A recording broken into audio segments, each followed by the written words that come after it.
Jesus, que bom que o Senhor habita aqui. A vida cristã inteira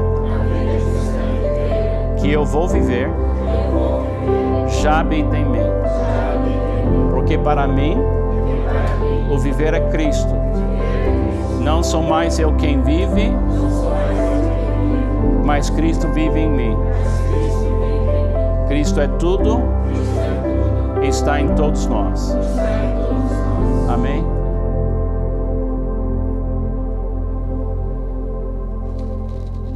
Então vamos começar bem. Eu vou fazer uma declaração que nós desenvolvemos, chamando a Declaração da Presença, que nos ajuda a achar a vida cristã. Então põe uma mão sobre o seu coração e fala comigo: Jesus, que bom que o Senhor habita aqui. Que bom que o Senhor habita aqui. A vida cristã inteira, que eu vou viver, já habita em mim. Porque para mim, o viver é Cristo. Não sou mais eu quem vive, mas Cristo vive em mim. Cristo é tudo e está em todos nós.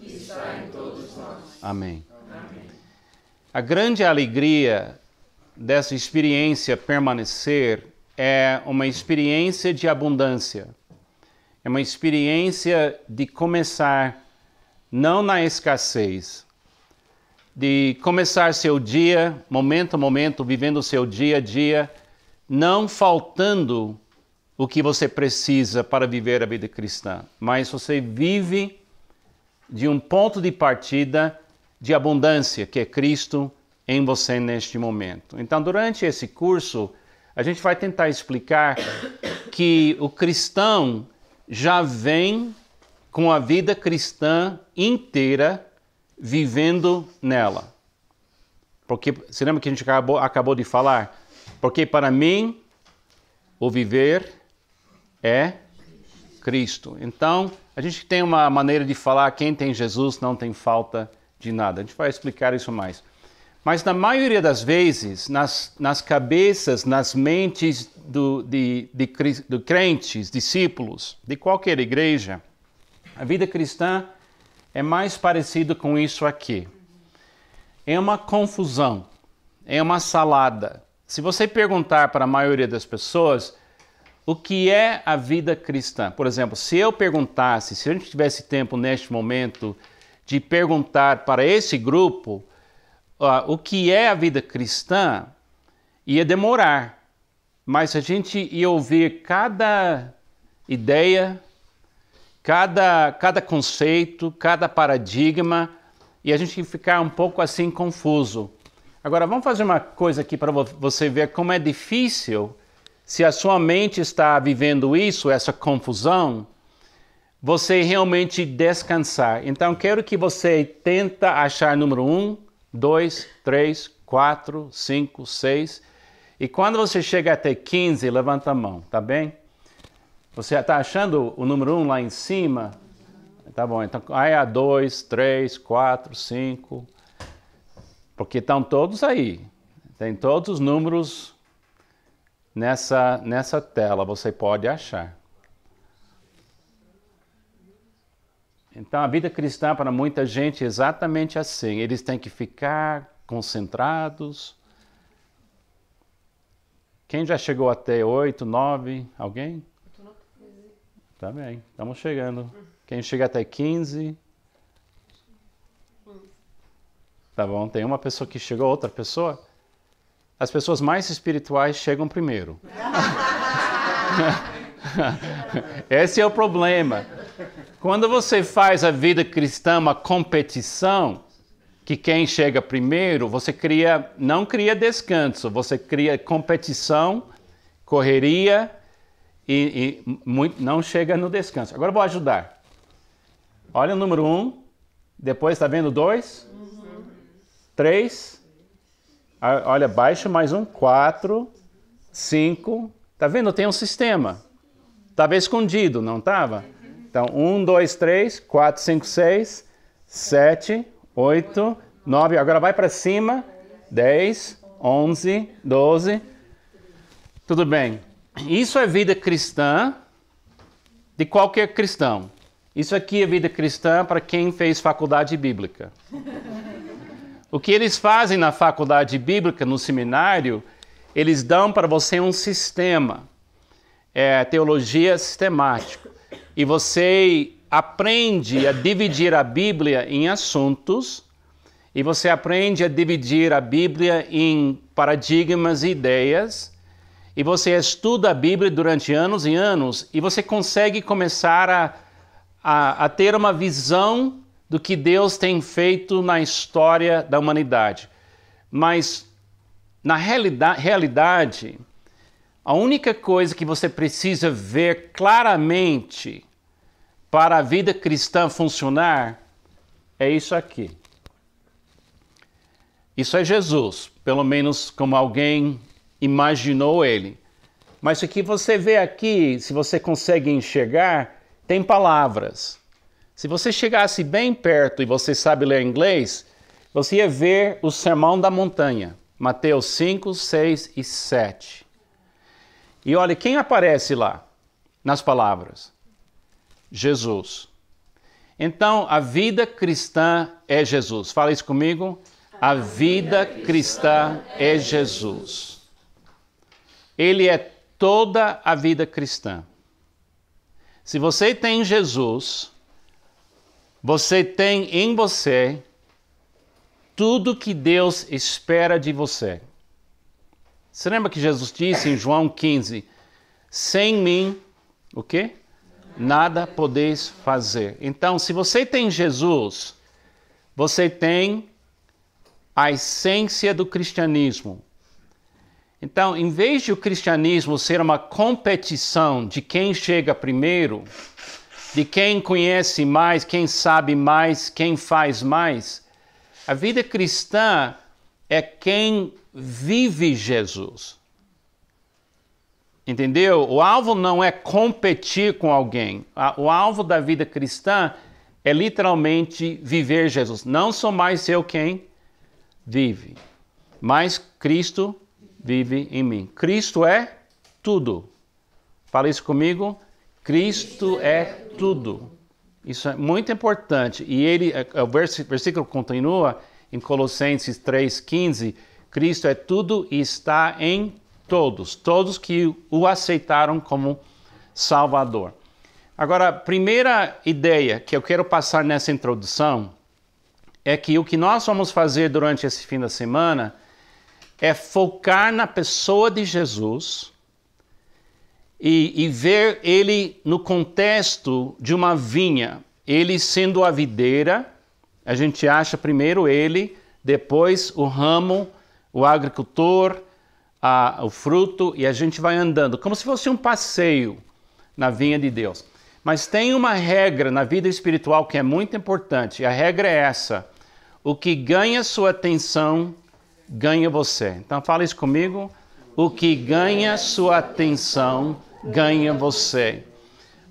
A coisa mais importante que você faz todo dia é você olhar para Jesus. Primeira coisa de manhã é ver Jesus.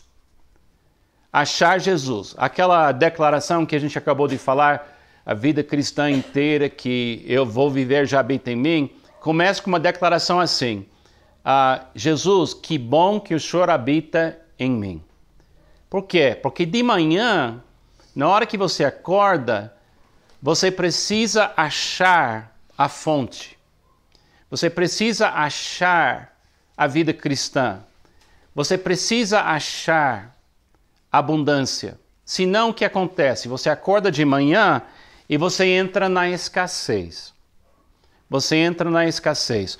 O autor Mike Wells, que fez retiros aqui com a gente, agora ele está na presença do Senhor, ele faleceu, ele ensinou para nós aqui uma coisa linda.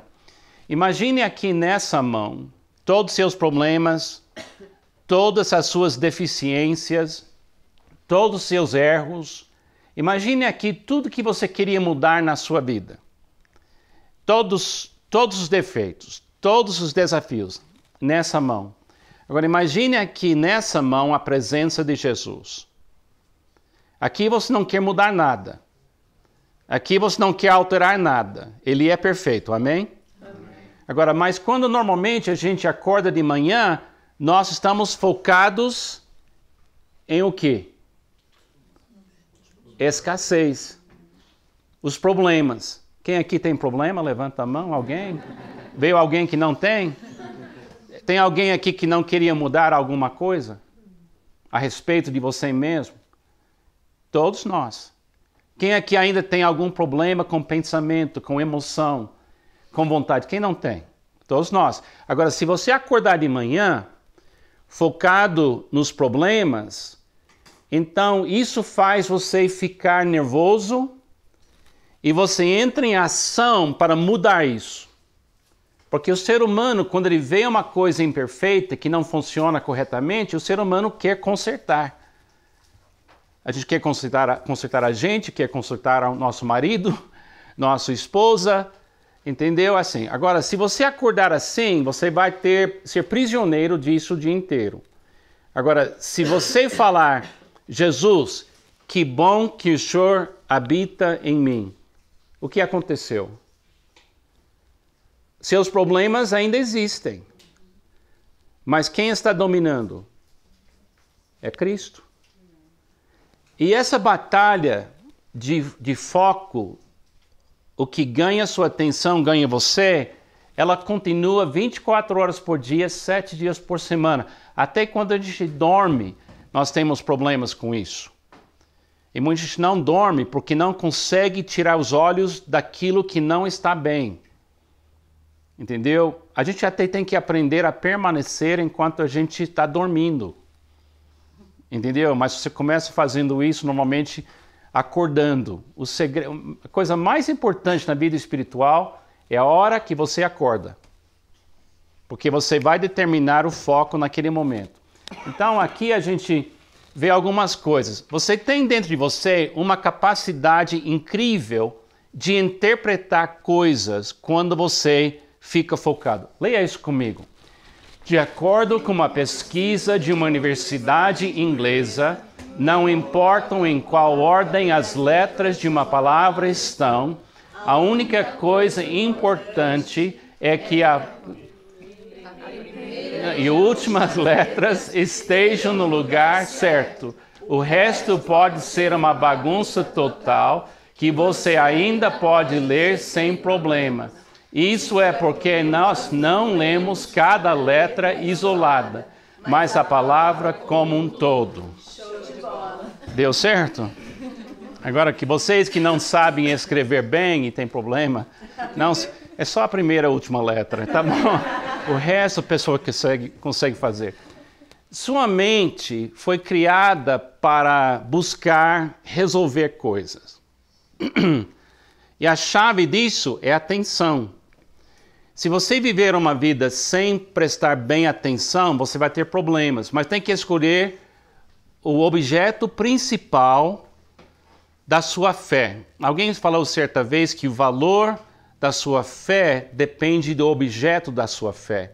Se você coloca a sua fé numa coisa fraca, a sua fé também é fraca. Se você colocar sua fé numa pessoa perfeita, Jesus, você ganha de volta de Jesus a força dele. Se você focar nas suas deficiências, nas suas imperfeições, você recebe de volta um eco dessas coisas imperfeitas.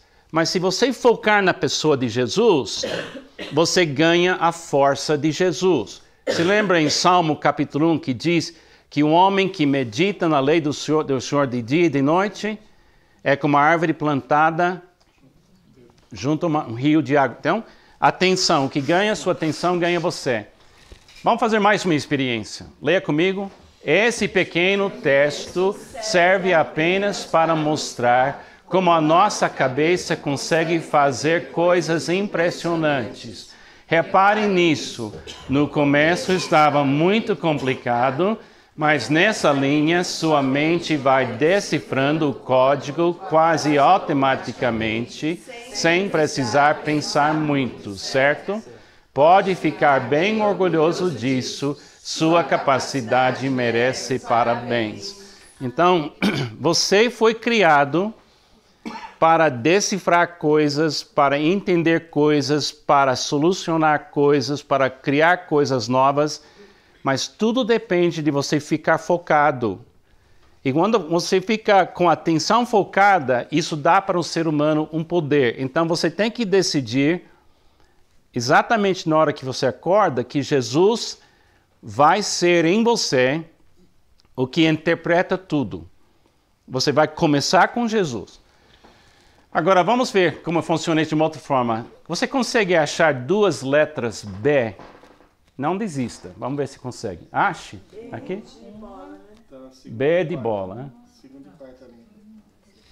Tá bom? Ele tá ajudando os mais fracos aí, tá vendo? Tá bom. Conseguiu achar? Os dois? Tudo bem. Essa é um pouco mais fácil. Acha o número 1? Tudo bem. Acha o número 6? Tá vendo a lição? Você elimina 9 buscando o 6. Você elimina as frustrações das suas imperfeições e seus problemas focando em Jesus. Se você focar em Jesus, seus problemas não vão embora, mas os seus problemas não têm o poder de controlar você. Você nunca vai conseguir se livrar dos seus problemas focando nos seus problemas. Tem muito crente que pensa assim: eu preciso ser paciente. Então hoje eu vou ser paciente. E o que acontece? Focar no alvo de ser paciente faz você impaciente porque você não ficou paciente. Entendeu? Focar no pecado não funciona. Eu não sei quantos de vocês foram criados em igrejas que todo domingo pregava sobre pecado. E só na igreja cresce o quê? Pecado. Você nunca tira pecado de alguém focando no pecado. Você condena alguém, você não ajuda a pessoa. Você lembra quando aquela mulher que cometeu adultério, e levaram ela até Jesus? Você lembra dela? Ele não focou no pecado dela. Ele disse, eu não te... Ele levou ela a focar nele. Ele levou ela a focar nele. Os homens com as pedras queriam que ela focasse no pecado dela. Mas não ia mudar nada, ia só matar ela.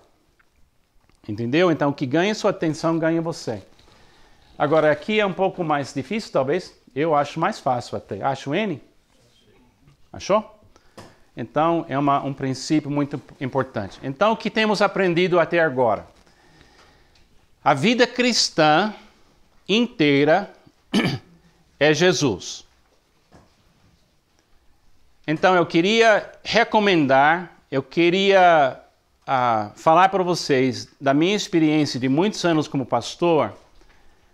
Não gaste tempo procurando a vida cristã na igreja, no estudo, na teologia, nos princípios, num curso, num retiro.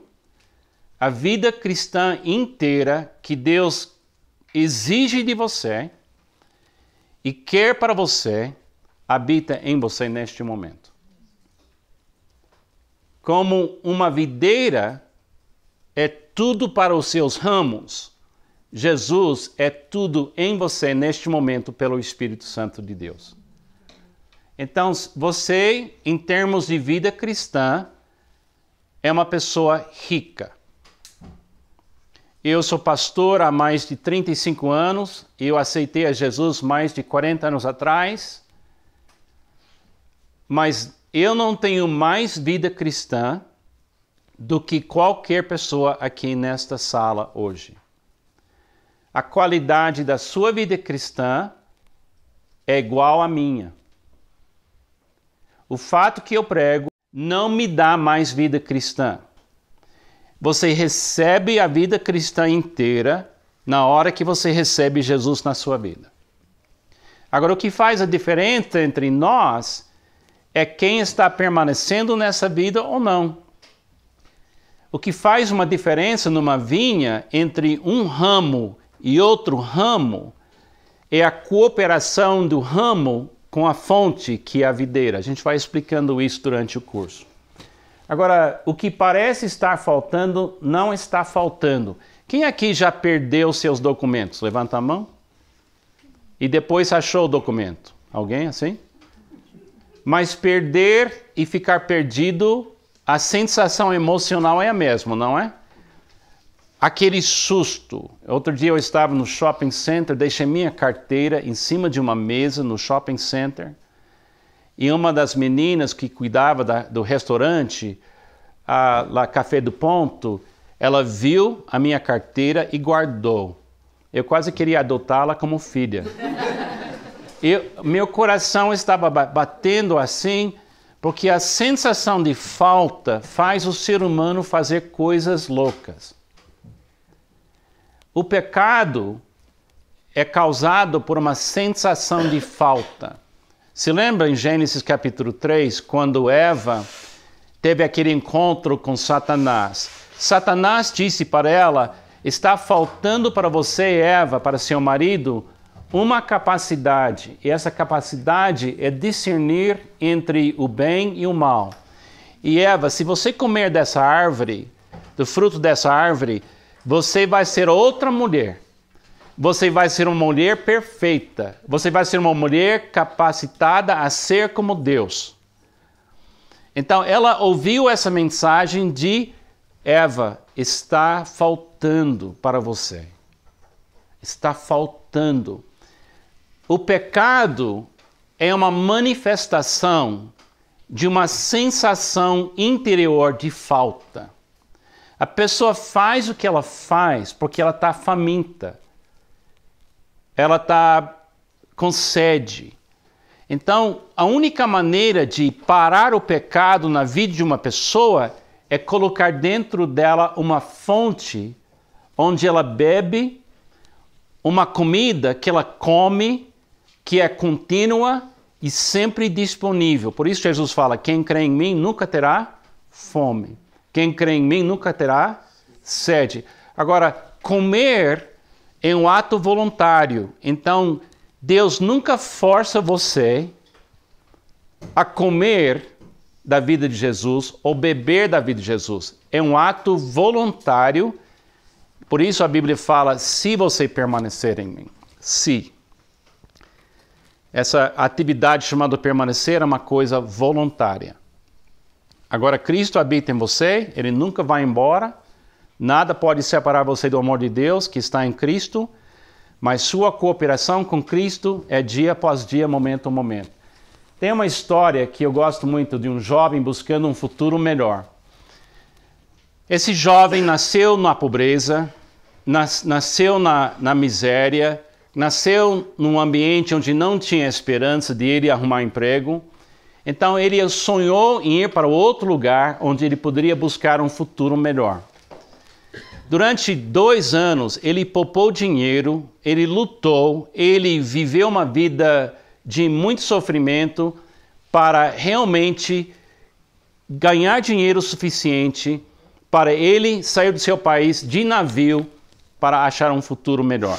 Finalmente chegou o dia da viagem dele e durante a viagem ele chegou lá no navio e ele estava subindo para dentro do navio e de repente ele pensou: puxa, é uma viagem de 7 dias e eu não vou ter condições de gastar meu dinheiro nas refeições lá dentro do navio. Então ele foi correndo para uma padaria antes de entrar no navio e comprou biscoitos e água. Ele se trancou no seu apartamento, no lugar mais pobre do navio, mais simples, lá embaixo, e ele começou a tentar só sobreviver.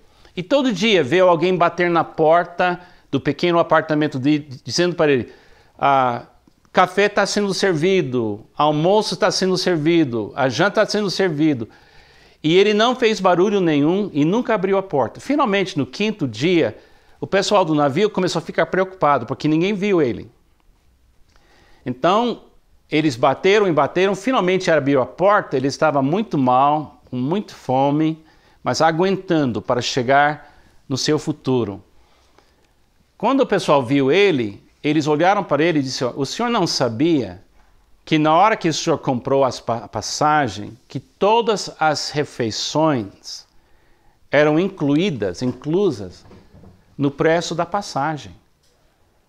Então ele estava trancado dentro do seu apartamento, sofrendo de uma forma desnecessária. Muitos crentes vivem a experiência de ficar trancado dentro de si, pensando que a vida cristã é aguentar até chegar no céu. Elas não entendem que Cristo não somente morreu por nós, Cristo vive em nós. E Ele é, para nós, a fonte de todas as refeições que faz a gente viver dia após dia satisfeitíssimos em Deus. Então, eu sei que é difícil a gente quebrar o hábito de viver na escassez. Porque o ser humano, quando Adão e Eva pecaram, eles começaram a viver na escassez.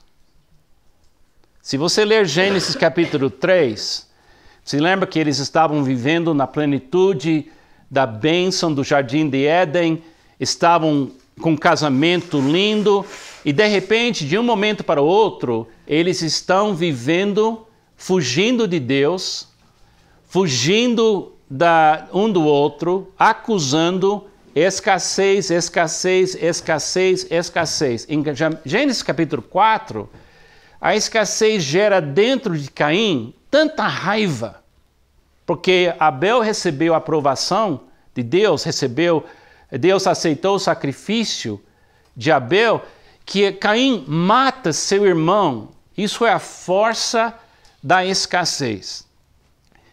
Quando você sente falta, você vai buscar comida.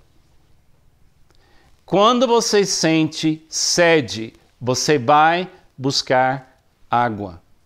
E uma vez que a pessoa fica viciada em soluções próprias, ela não melhora, ela vai desenvolvendo cada vez mais hábitos de adquirir o que ela quer, e ela pisa em cima de outra gente, ela pode ficar violenta, ela pode mentir. Agora, a única cura para isso é uma fonte de abundância que é Cristo em nós.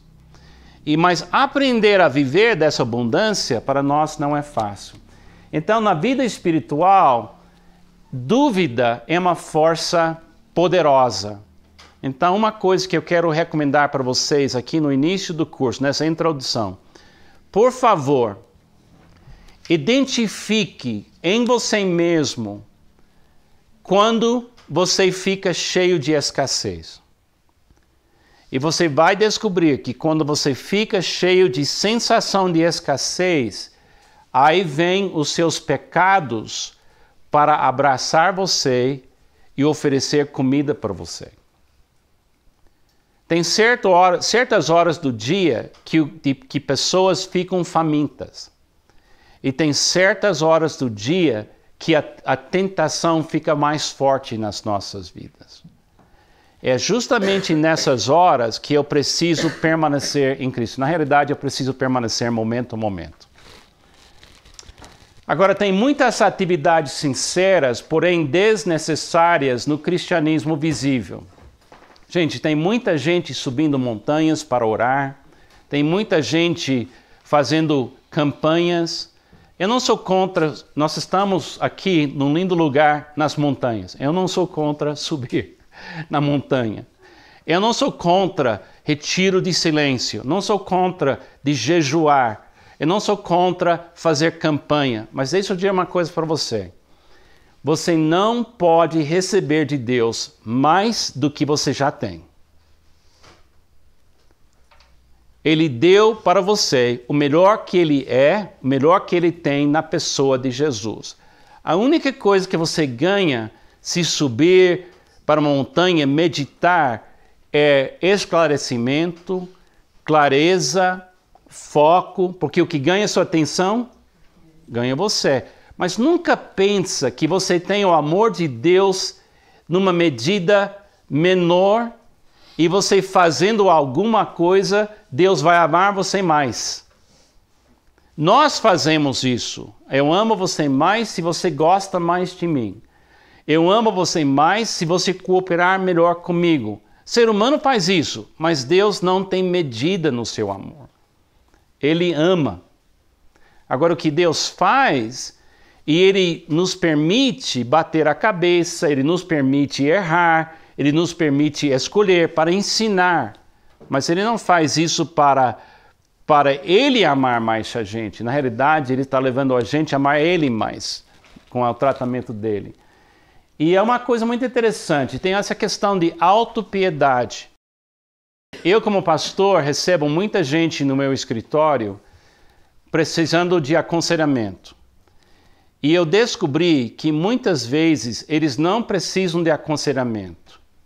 Eles precisam de 10 minutos sozinho com Jesus. Eles estão procurando dicas, princípios, e às vezes aconselhamento é uma coisa muito boa, sobre finanças, sobre comunicação, sobre como lidar com o filho. Mas muitas vezes o que nós precisamos é alguém curar nossa autopiedade, porque quando a gente fica cheio de autopiedade, a gente parou de permanecer, porque a abundância foi embora. Oswald Chambers, um autor que tem me influenciado muito, disse: o pior pecado que um crente pode cometer é ficar cheio de autopiedade. Leia isso comigo, por favor. O pior pecado que um crente pode cometer é ficar cheio de autopiedade. Tudo bem, então se ele está certo, e eu creio que ele é. A primeira vez que eu li, muitos anos atrás, eu não concordei. Então, é pior ficar cheio de autopiedade do que mentir. É pior ficar com autopiedade do que ser homossexual. Por quê? Porque a raiz de todo pecado é quando eu entro num estado de escassez e eu tenho pena de mim. Amados, no mundo terás aflições, mas tende bom ânimo é o oposto de autopiedade. Eu não estou dizendo que a vida é fácil, eu estou dizendo que Cristo em você é maior do que a vida lá fora, no mundo. Fala isso comigo. Esse famoso Carlos McCord falou isso, né? Tá. Não, talvez alguém vai lembrar depois, né? Fala isso comigo. Quem tem Jesus não tem falta de nada. E o Mike Wells falou assim, leia comigo: não há nada que a presença de Jesus não tenha poder de curar. Então, eu digo isso para vocês agora. Não há nada em mim, não há nada em você que Jesus não tenha poder de eliminar em você como estímulo que está atrapalhando sua vida. Medo, insegurança, inveja. Jesus pode curar qualquer sequela que eu tenho dentro de mim. Ele pode expulsar de mim, através da presença dele, o que me faz prisioneiro, meu passado, meus erros, meus pecados. Então nós temos que entender que ele tem essa capacidade. Nós não temos, mas ele tem. Agora eu vou te dar uma visão panorâmica do curso, tá? A gente fez essa introdução e vamos ter mais 7 aulas ou palestras sobre a vida cristã. Primeira aula, a videira, a presença de Jesus numa vida entre estímulo e resposta é possível.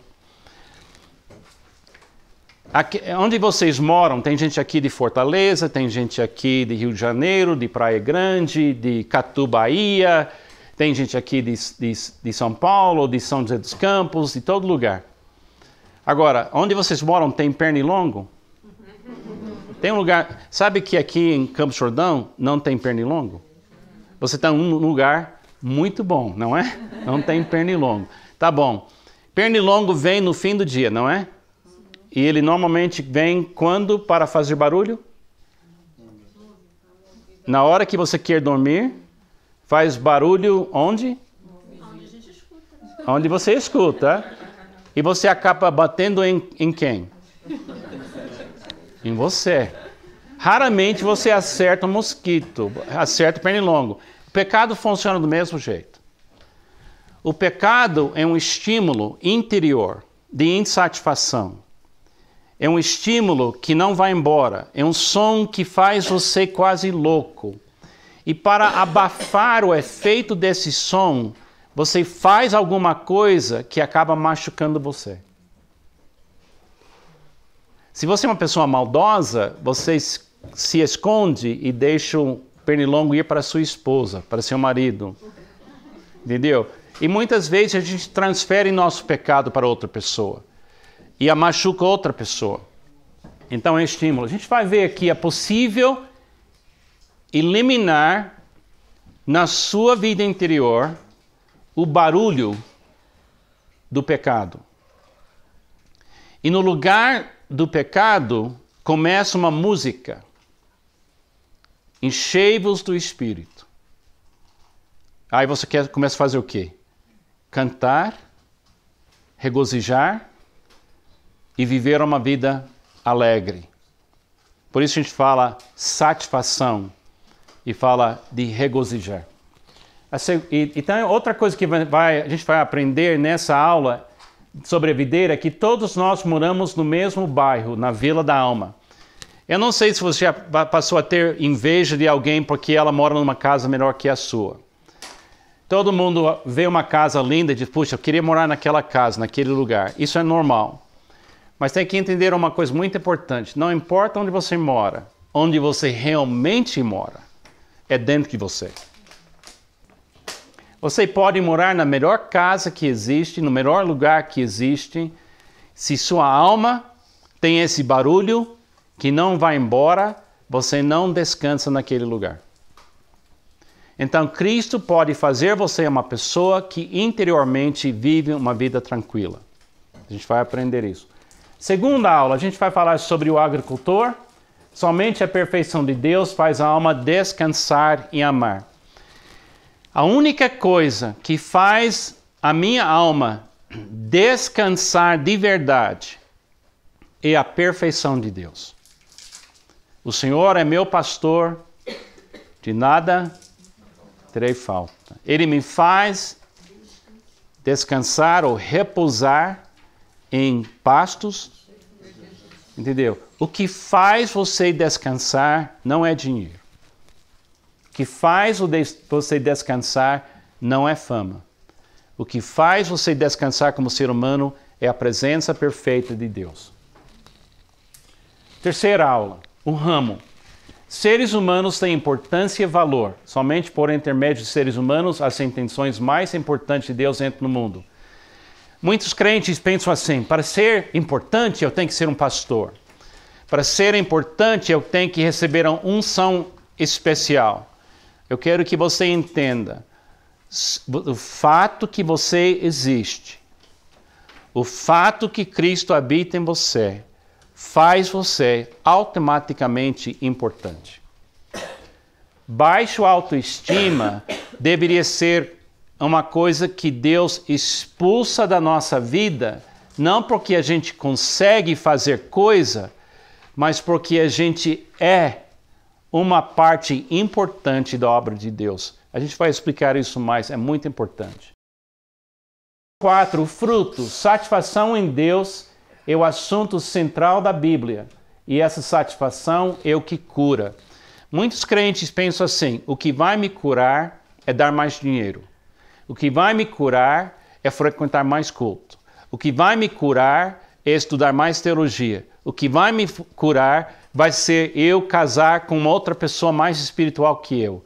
O que vai me curar isso, amados, o que vai curar você é a presença de Cristo em você. E quando você começa a cultivar esse relacionamento com Cristo que habita em você, aos poucos ele vai expulsando da sua vida interior as sequelas, o barulho do passado, o medo do futuro. Agora, você nunca consegue gerenciar isso. É uma coisa recebida, mas quando ela é recebida, a prova que ele está expulsando de você essas coisas de escassez é o fruto da sua vida muda.